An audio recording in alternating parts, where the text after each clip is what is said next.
Muy buenas tardes, amables amigos, foristas en general. Bendiciones en el nombre poderoso de nuestro gran Dios y Salvador Jesucristo.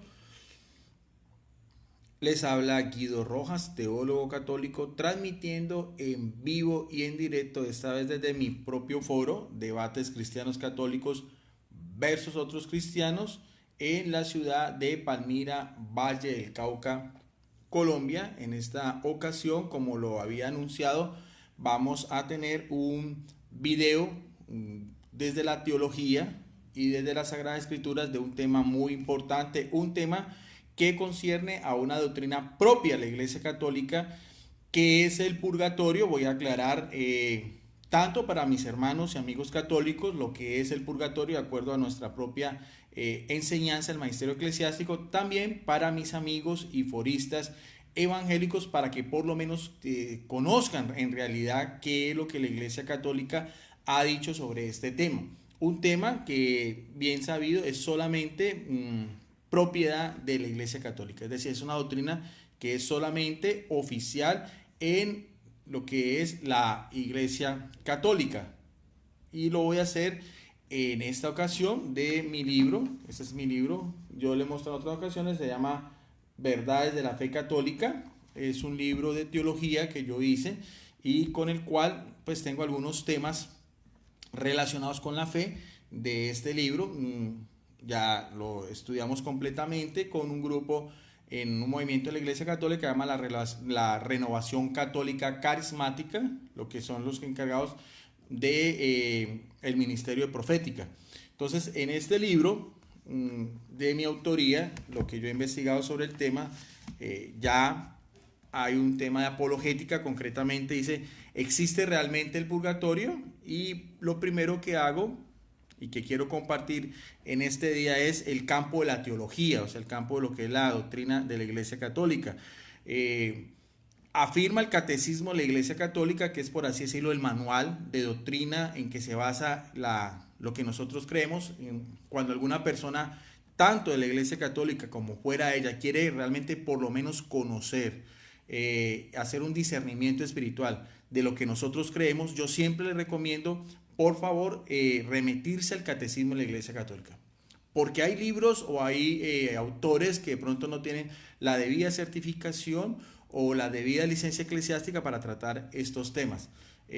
Por ejemplo, la Enciclopedia Católica, la Nueva Enciclopedia Católica, no es un libro oficial de la Iglesia Católica. Entonces siempre recomiendo, como teólogo católico, el Catecismo de la Iglesia Católica. Ahí está explicado los dogmas de la Iglesia, los mandamientos de la ley de Dios, los mandamientos de la Iglesia, los sacramentos, la oración del Padre Nuestro, la oración del credo y las verdades de fe propias y morales también de lo que nosotros consideramos como santo o sagrado.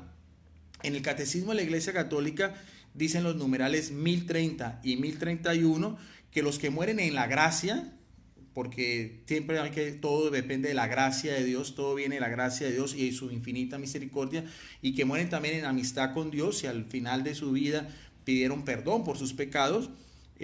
Todos tenemos que compadecer ante el tribunal de Cristo, nos lo dice Hebreos 9:27, que después de la muerte viene un juicio particular.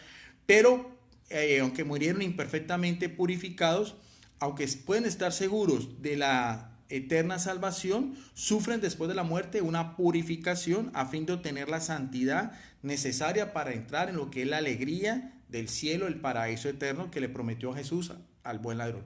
La única persona que sabemos, bíblicamente hablando, por las propias palabras de nuestro Señor Jesucristo, que está en el reino el reino de Dios, el reino de los cielos o ese mismo paraíso celestial. La Iglesia llama a ese estado de purificación de estas almas que murieron, aunque con algunas penas, pero pidiendo la misericordia de Dios, o murieron cobijados de esta gracia, le llama purgatorio, que viene del término purgatorius, que quiere decir purificación.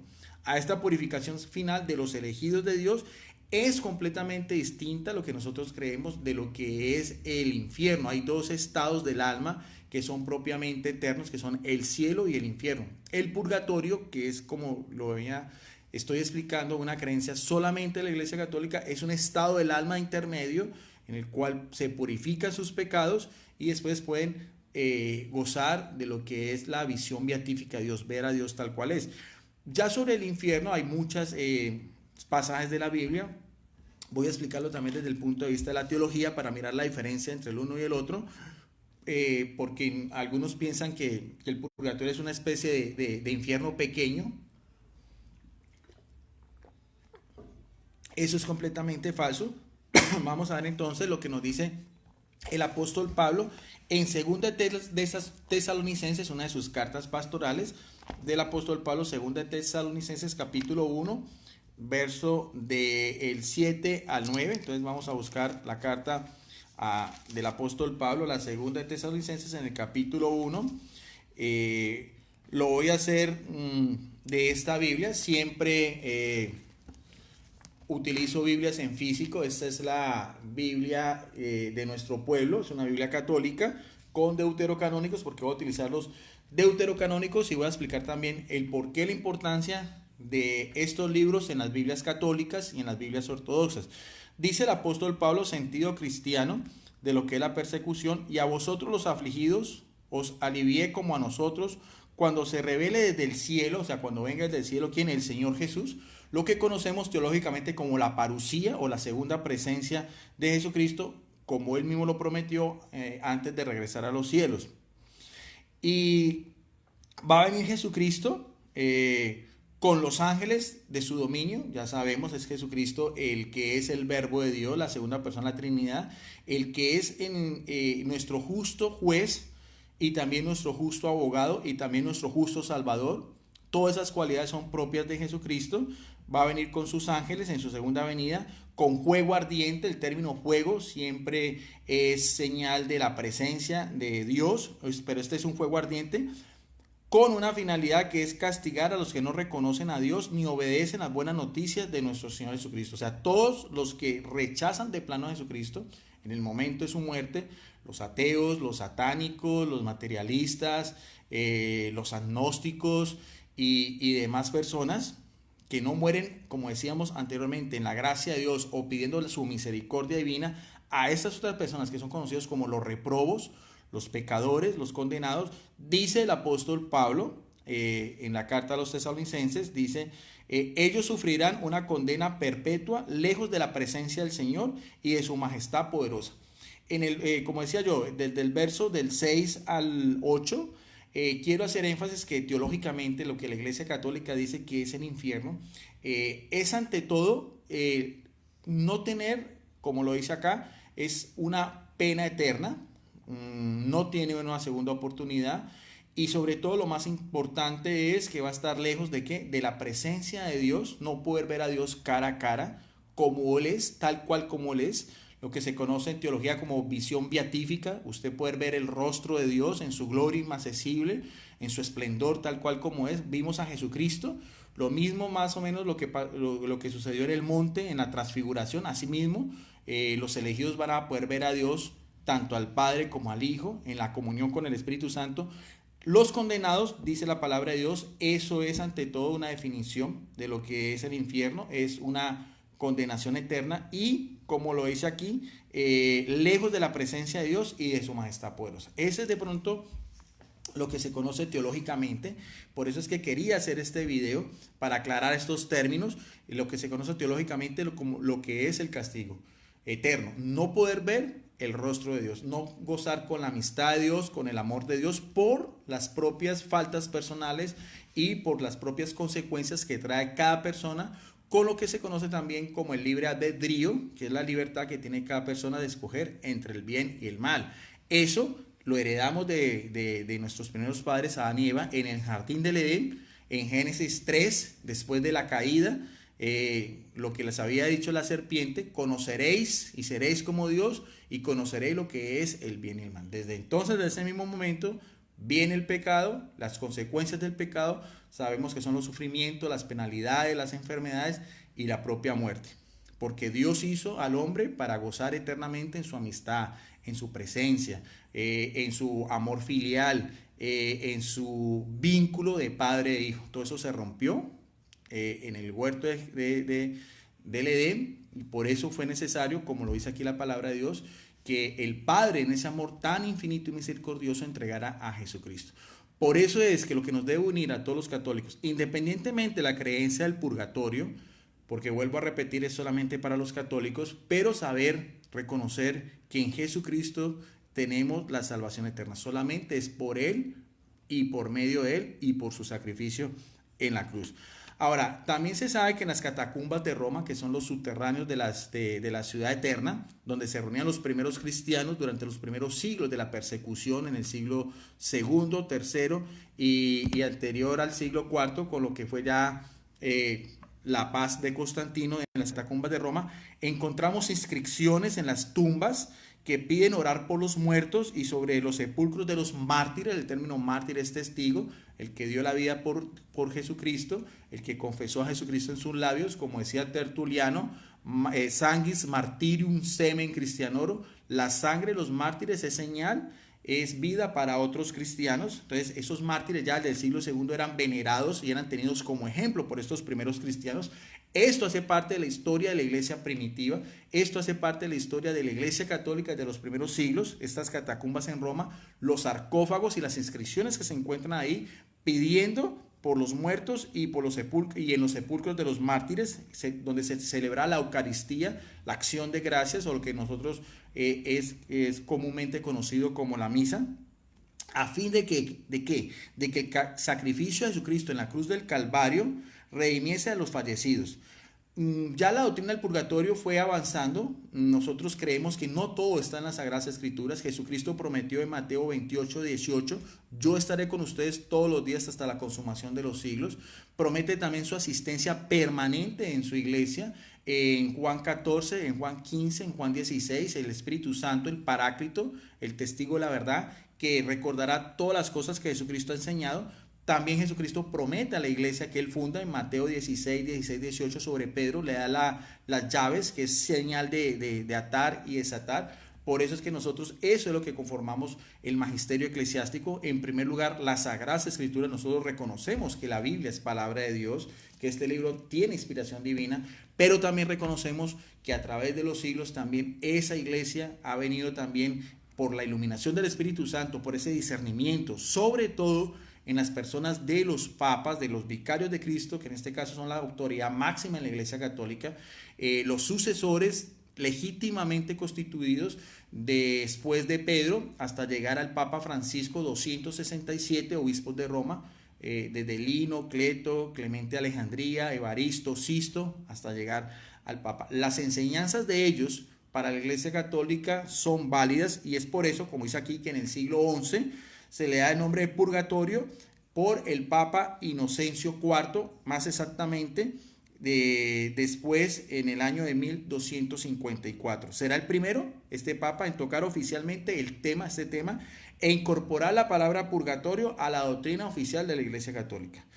Después, en el Concilio de Florencia, el concilio es una reunión del Papa con los obispos para tratar estos temas relacionados con la fe. Han habido 21 concilios en la Iglesia Católica. El primero sabemos que está en los Hechos de los Apóstoles, el Concilio de Jerusalén, donde los apóstoles se reunieron con Santiago, con Pedro y también con Pablo Bernabé a discutir sobre los nuevos cristianos que eran incorporados del paganismo. Esa cuestión está en el libro de los Hechos de los Apóstoles, pero después de eso han habido 21 concilios donde se han tratado temas de fe a través del tiempo en que la historia de la iglesia ha habido necesidad de ir ajustando estas doctrinas o más bien aclarando. El primero en el año 325, el concilio de Nicea, donde se definió una verdad de fe, que es que Jesucristo es verdadero Dios y verdadero hombre, rechazando las herejías de Arrio, un sacerdote que negaba que Jesucristo es una criatura espiritual, lo mismo que piensan hoy en día los testigos de Jehová. Entonces, ya en este concilio de Florencia se promulgó solemnemente en el día 6 de julio del año de 1439, estamos hablando ya de lo que fue lo que es el final de lo que fue la Edad Media, un decreto pontificio. Los decretos son siempre en la Iglesia Católica en latín, llamado Laudator Caeli. En este decreto se declara como dogma de fe, un dogma de fe, por eso es que quiero explicar esto, es una verdad para los católicos que ha sido ya definida por el magisterio eclesiástico, en este caso también el magisterio pontificio, y que todo católico tiene que creer. Tiene que creer porque seguimos esa autoridad, esas mismas enseñanzas que expliqué anteriormente, de que como Jesucristo también le da al apóstol Pedro en Juan capítulo 21, versos 15 y 17, el poder de seguir cuidando al rebaño, cuidarlo y también pastorearlo. Entonces, eso es la labor del Papa, en este caso el Papa Francisco, es cuidar al rebaño, en este caso los que pertenecemos a la Iglesia Católica, y recibir ese alimento que viene también con la asistencia del Espíritu Santo. En este decreto se declaró sobre el purgatorio 3 verdades de fe. Esto es muy importante para tenerlo en cuenta.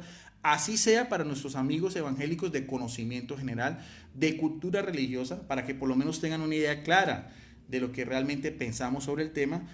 Lo primero que se declaró en este decreto, en el Concilio de Florencia, es que el purgatorio realmente existe. No es el limbo que hablaba Agustín de Hipona, que eso nunca fue declarado oficialmente con la Iglesia Católica. Ese es otro tema. El limbo y el purgatorio son dos estados del alma completamente diferentes. Entonces, lo primero que se promulgó es que el purgatorio existe, que no es un lugar físico, porque el espíritu como tal no ocupa cuando uno muere, el cuerpo vuelve a la tierra, soma, el alma, psuké, deja de existir, y el espíritu o neuma es el que sube a Dios, a su presencia, a ser juzgado, y ahí tiene esa oportunidad, lo que conocemos como los novísimos, el juzgamiento, tiene o premio, el cielo, en el caso de los primeros cristianos, los mártires, que por su testimonio de fe, por su sangre, fueron directamente al paraíso. Ese mismo martirio o ese mismo bautismo de sangre con el ladrón en la cruz, al cual Jesucristo también le promete eso. Los reprobos, que vamos a hablar más adelante, que ya están en la condenación eterna, y estas almas que pueden morir en estado de gracia, pidiendo la misericordia divina, que están en este lugar de purificación.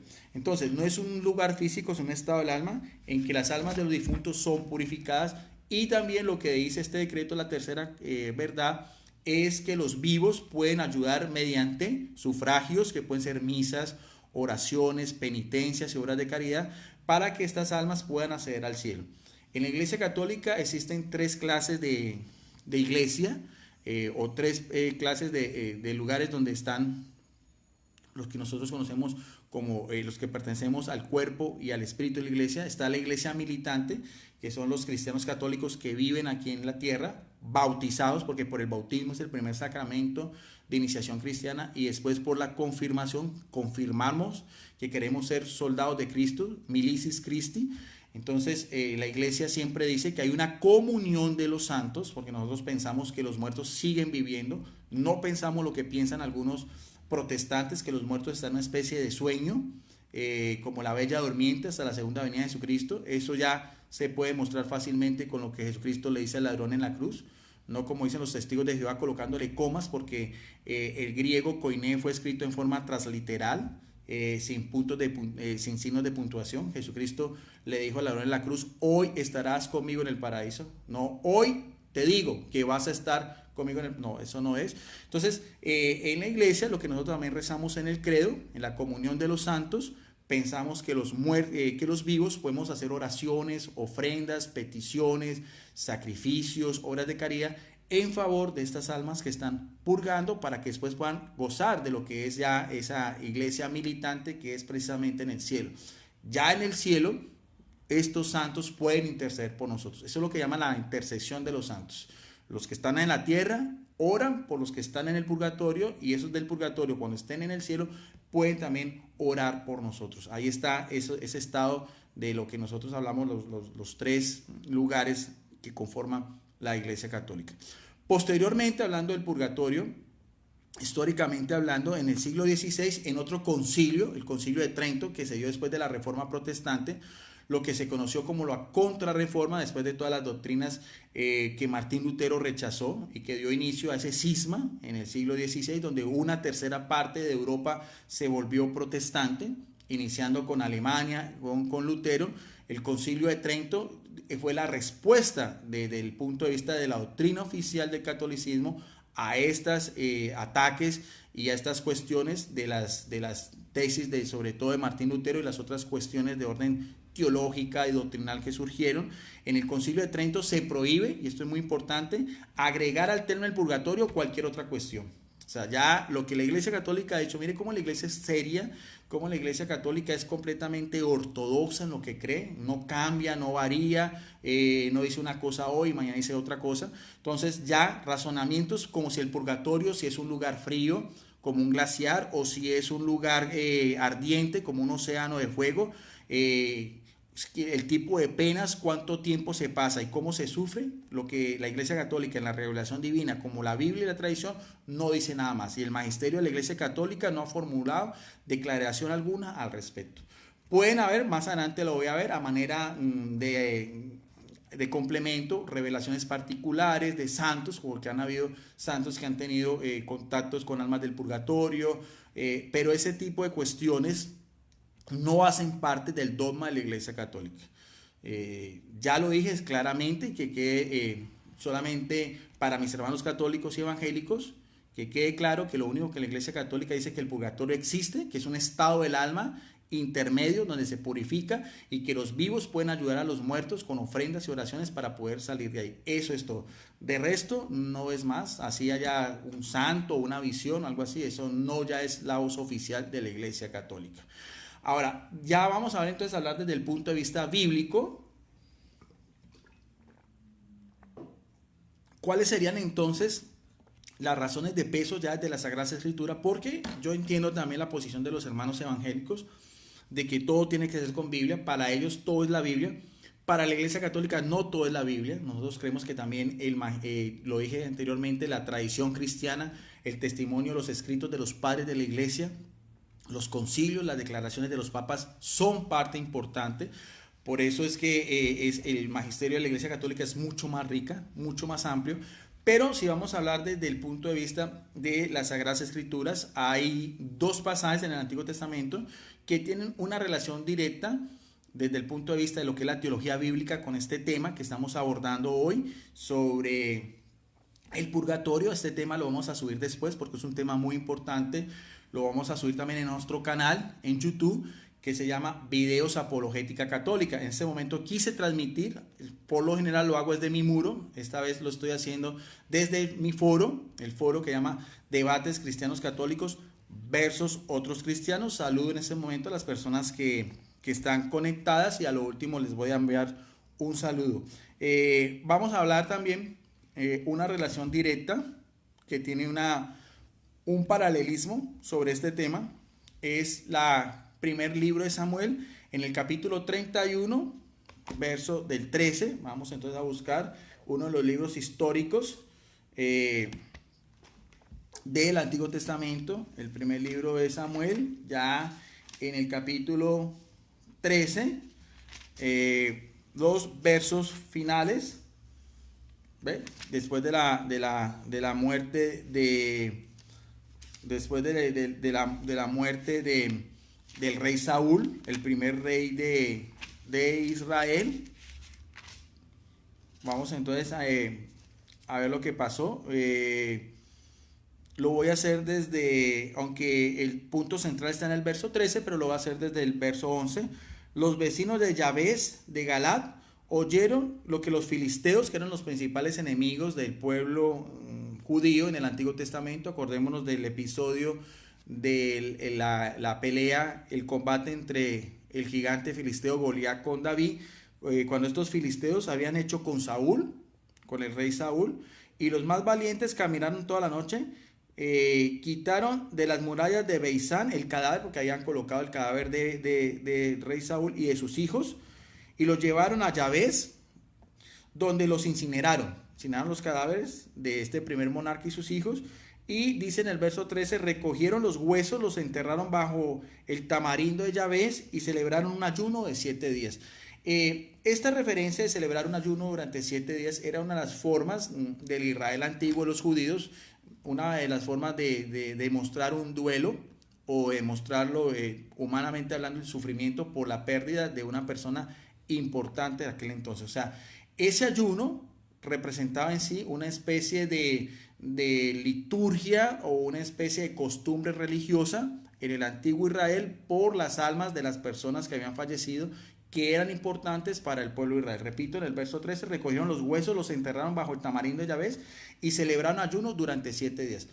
Por eso en la Iglesia Católica también, cuando una persona fallece, se le celebra lo que es un triduo de misas, 3 misas, y también se hace un novenario, también unas oraciones especiales durante 9 días. En este caso, también los judíos acostumbran a hacer un ayuno penitencial, un ayuno de recordatorio, un ayuno de duelo por la muerte de un ser querido. No obstante, la cita bíblica más contundente sobre el purgatorio y que solo aparece en las Biblias católicas, lo que conocemos como los evangélicos conocen como los deuterocanónicos, es en el segundo, vamos a mirar en el segundo libro de los Macabeos, en el capítulo 12, vamos a buscar segunda de Macabeos, capítulo 12. Esto sí ya solamente está en Biblias católicas y en Biblias ortodoxas, pero de todas maneras voy a hacer la referencia porque la cuestión, este video no está hecho a manera de debate, solamente estoy exponiendo doctrinalmente, que es lo que me gusta a mí. A mí, más que debatir, más que la apologética, lo que yo soy teólogo, y el teólogo es el que explica la doctrina de la Iglesia Católica para tener claridad sobre el tema. Ya cada persona tiene la libertad de creer o no creer, de eso no me corresponde a mi persona. Vamos a ver entonces lo que pasó, un episodio que se narra en segunda de los Macabeos en el capítulo 12. Lo vamos a hacer desde el verso, podemos hacerlo desde el verso 40, desde verso 39 al día siguiente, porque ya urgía los de Judas fueron a recoger los cadáveres de los caídos. Otra vez hubo un gran combate y fueron a recoger los cadáveres. Ahí la relación que se tenía sobre lo que debía hacerse con los difuntos para sepultarlos con sus parientes en las sepulturas familiares. Y bajo las túnicas de cada muerto encontraron amuletos de los ídolos de Yahnia, que la ley prohíbe a los judíos, todo lo que eran talismanes y amuletos. Todos vieron claramente que aquello era la razón de su muerte, así que todos alababan las obras del Señor, justo juez en el Antiguo Testamento, que descubre hasta lo más oculto. E hicieron, vamos a ver, o sea, a pesar de que estos héroes, estos judíos que están en una guerra, lucharon por una causa que era la liberación de lo que era la nación de Israel del dominio del rey Antíoco Epifanes. A pesar de eso, estos judíos, que también eran medio supersticiosos, tenían unos amuletos o talismanes en los cadáveres de estos combatientes. Entonces, aunque se habla aquí de que Dios es justo juez, no por eso también se reconoce también en el Antiguo Testamento que al lado de la justicia de Dios también está su infinita misericordia, que encontramos en muchos pasajes, sobre todo en el libro de los Salmos, donde nos dice que Dios, Yahvé Sebaot, es rico en clemencia y lento en misericordia. Entonces dice acá en el verso, vamos en el verso 41, así que todos alababan las obras del Señor justo juez, que descubre lo oculto, e hicieron rogativos para pedir que el pecado cometido quedara borrado por completo. Por su parte, el noble Judas arregló a las tropas a conservarse sin pecado, después de ver con sus propios ojos las consecuencias del pecado de los caídos. Después recogió 2000 dracmas de plata, o sea, se hizo como una ofrenda, una colecta, y las envió a Jerusalén, la capital sagrada religiosa, donde estaba el templo, ¿para que qué? Para que en ese mismo templo, que era conocido como la casa de Dios, se ofreciera un sacrificio de expiación, de perdón o de liberación. Obró con gran rectitud y nobleza, pensando en la resurrección, en la concepción judía.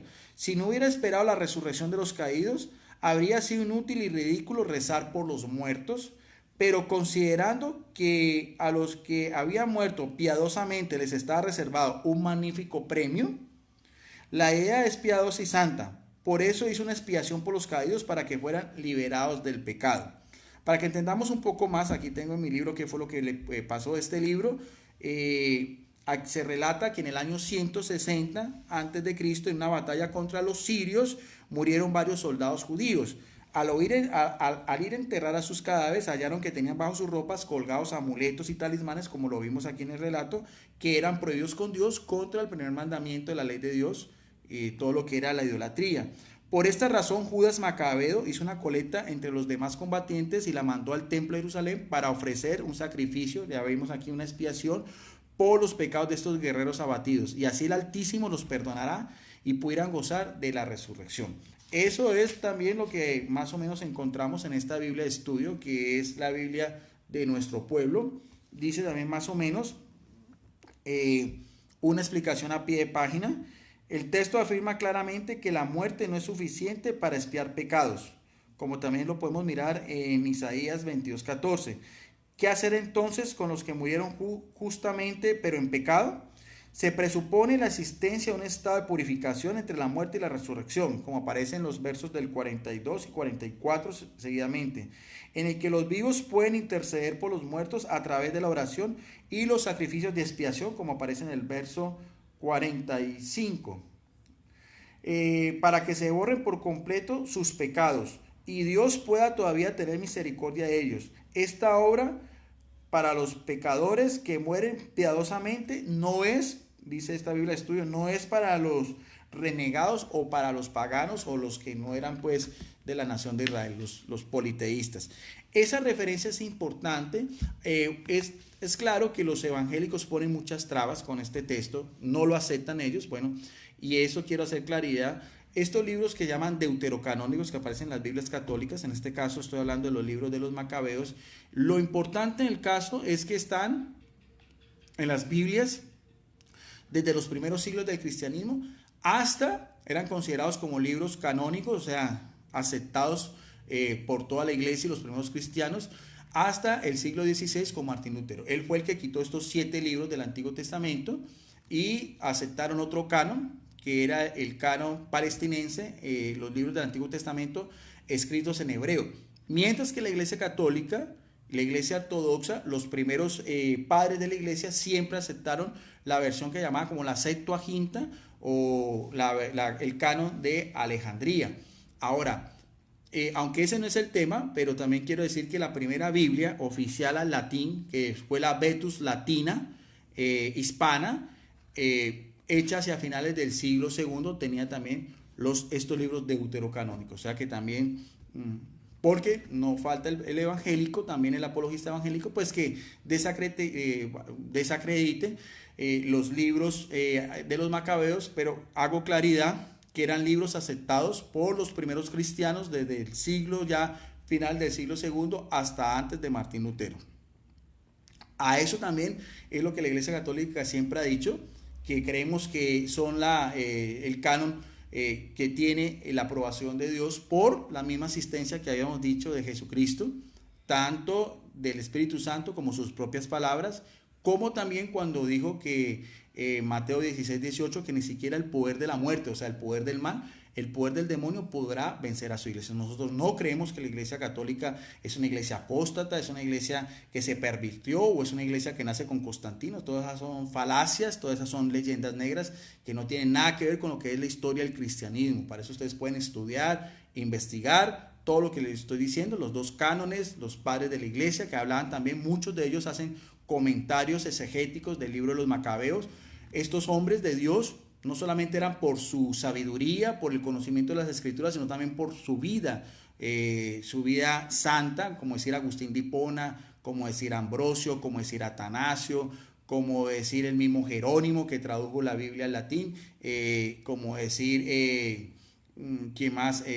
Tantos otros, San Juan Crisóstomo, patriarca de Constantinopla y demás.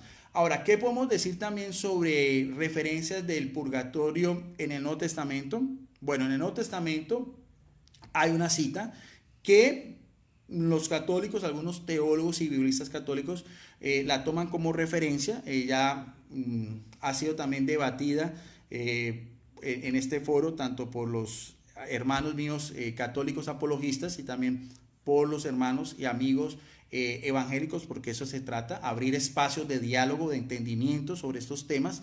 Y es la cita bíblica que aparece en 1 Corintios, otra vez del apóstol Pablo, en el capítulo 3, verso del 13 al 15, donde dice que la obra de cada hombre, está hablando Pablo sobre otra vez al final de los tiempos, la obra de cada hombre ha de manifestarse en el día del Señor, lo mismo que veíamos en la carta a los tesalonicenses, la segunda venida de Jesucristo, lo que llama la parusía, Pero dice el apóstol de los gentiles que el juego, vamos a ver el significado del juego, mostrará cuál sea la obra de cada uno. No obstante, esta persona no dejará de salvarse, si bien como quien pasa por el juego. Entonces, como quien pasa por el juego puede ser, eso sí no es una descripción, por así decirla, dogmática, pero puede ser exegéticamente hablando, que este fuego pueda ser un fuego purificador, porque notamos bien que el apóstol de los gentiles admite la existencia de un lugar en donde se purifica con el fuego lo que es imperfecto. ¿Por qué? Porque en el cielo no puede entrar nada que es imperfecto, nada que es impuro. Eso está claramente consignado en Apocalipsis 21-27. Ahora, con referente a lo que es la visión del término juego, aquí hay un juego purificador, porque también Jesucristo en su discurso escatológico, el mejor discurso que aparece en los evangelios, que es el capítulo 25 del evangelio de Mateo, desde el verso 31 hasta finalizar, hasta el 41, Jesucristo dice que unos representados como las ovejas estarán a su derecha, irán al cielo, mientras que otros reprobos a su izquierda, representados por las cabras. Y dice algo muy interesante en el verso 41, dice: los unos a la vida eterna y los otros a la condenación eterna. Y señala esa referencia en el verso 41, dice: irán al fuego eterno, preparado para el diablo y sus demonios. O sea que sí hay un lugar donde hay fuego eterno, así lo representa Jesucristo, el Gehenna propiamente hablando, en el valle de Hinnom, que era el basurero, donde permanentemente ardía con la cal y los desperdicios que le echaban ahí a las afueras de Jerusalén. Esa era la visión que Jesucristo siempre daba del Gehenna, donde dice que en ese fuego, ese ya es un fuego que no consume, pero es un fuego de castigo. Lo dice en el verso 41 de Mateo 25, mientras que también el apóstol Pablo también habla de otro tipo de fuego, en este caso un fuego purificador que mostrará las obras. Y para los que piensan que el apóstol Pablo no hablaba de las obras, sino solamente la fe, lo dice en 1 Corintios 3, del 13 al 15. Las obras mostrarán por este fuego si son aceptados ante la presencia de Dios. Entonces ahí está ese paralelismo bíblico que podemos hacer desde el punto de vista de la teología. 1 Corintios capítulo 3, verso del 13 al 15, también en comparación a Mateo 25, 41. Entonces, hasta ahí era el tema que tenía preparado en el día de hoy. Explicar teológicamente qué es el purgatorio de acuerdo al catecismo de la Iglesia Católica, la voz oficial, las declaraciones de los papas de los primeros concilios que hablaron sobre el tema, el concilio de Florencia, el concilio de Trento. Decir en resumidas cuentas que la Iglesia Católica piensa que el purgatorio sí existe, que es un lugar de purificación intermedio y que los vivos podemos hacer oraciones, sacrificios, peticiones, ofrendas en favor de estas almas. Que desde el punto de vista de la Biblia, los mismos judíos también hacían ayuno durante 7 días en forma de duelo por las almas de sus difuntos, en 1 Samuel 31:13, que también en el libro deuterocanónico se habla de rogativas y ofrendas por los muertos, pidiendo la misericordia de Dios, en 2 Macabeos capítulo 12, verso 46, en las Biblias que utilizan los primeros cristianos, ya del siglo II, con la Vetus Latina Hispana, hasta después de que vino en el concilio de Trento también otra vez, eso es el canon, 46 libros en Biblias católicas, mientras que los evangélicos o los protestantes que nacen de la Reforma solo aceptan 39 libros. Y las dos citas bíblicas sobre un fuego purificador en 1 Corintios 3, 13, 15 y otro fuego que es un fuego de castigo en Mateo 25, 41. Este era entonces lo que tenía preparado en el día de hoy. Quise hacerlo, generalmente siempre lo hago desde mi muro, pero esta vez lo quise hacer desde mi foro de ustedes también, que llama Debates Cristianos Católicos versus Otros Cristianos. Entonces hasta aquí termino. Bendiciones para todos. Voy a dar un lapso de tiempo porque este video lo subimos a nuestro canal y después voy a saludar a todas las personas que en este momento están conectadas.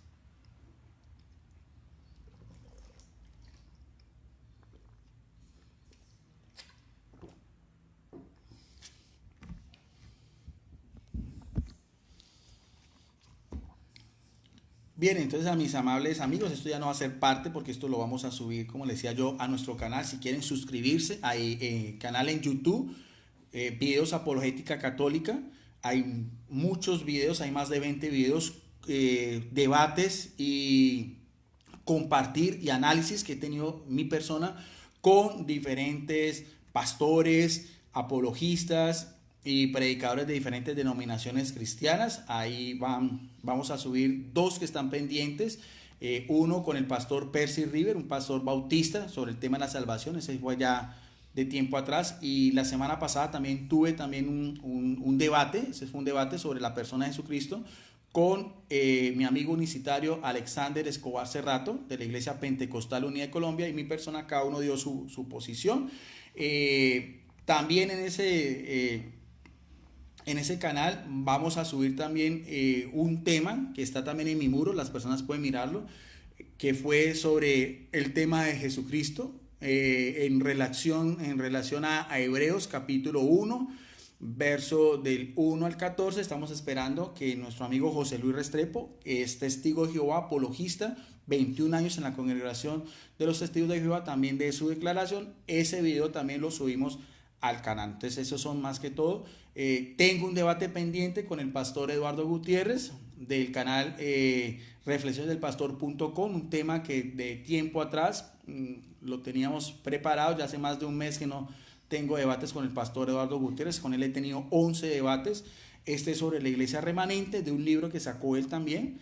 Él lo promociona en su canal. También dice los evangélicos desde los tiempos de Cristo hasta nuestros días, y yo también lo haría con mi libro que llama Verdad de la Fe Católica, que lo he utilizado muchas veces hoy en este compartir sobre el purgatorio, como también en muchos debates, ¿no? Entonces eso es más o menos lo que tengo preparado, y ya los otros sí vamos a mirar a ver explicaciones exegéticas también que estoy dando del Evangelio de Mateo, capítulo a capítulo. Vamos a explicar, creo que vamos ya por el capítulo 9, creo que ya para mañana también lo voy a hacer. Entonces en este momento saludo a todas las personas que en este momento están conectadas. Veo a mi amigo evangélico, la Biblia Abierta, Salmo 1, también bendiciones, un hermano evangélico muy activo en el foro. Gracias por estar acá. Hubo un incidente con uno de los moderadores, ya algunos lo deben de saber. Muchos hermanos evangélicos abandonaron el foro.